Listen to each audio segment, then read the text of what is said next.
I think we're hurting anybody who doesn't have reliable electrons by promising them wind and solar and batteries.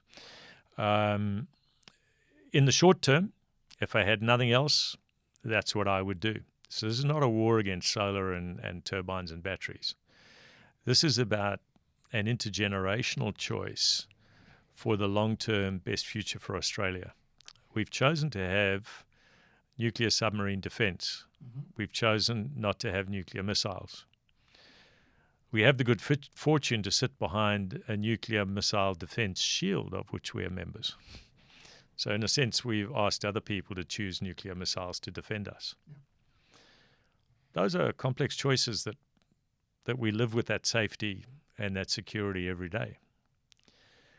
Why are we choosing for our most disadvantaged communities, for old age homes, for people living in in straitened circumstances, who are retired and so on, who could have, if we were South Korea, for example, an electricity bill that was 50% of what it is now?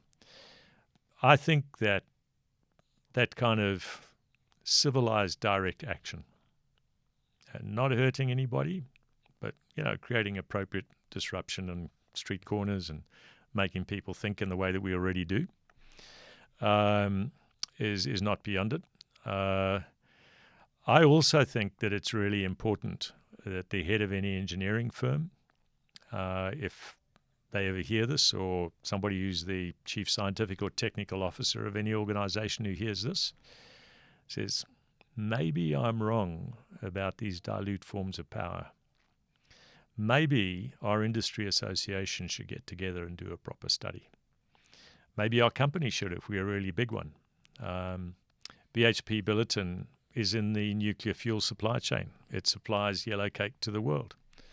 Maybe they should have a courage not to build a wind farm up at Olympic Dam, but to talk about how they might be able to think of doing appropriate preconditioning of the yellow cake to have higher value added for nuclear fuel. There's no reason why we can't be proactive and go out to the world and try and build some rock plants at nuclear medicine facilities all over the world, rather than just keeping it in the basement and not funding the commercialization of the technology globally. We have to, at the end of the day, recognize that most of the useful and important innovations that are valuable to nuclear energy are here already on this continent. The political will and the desire to do it is not, unless it's in the back of a submarine and we bought it from Britain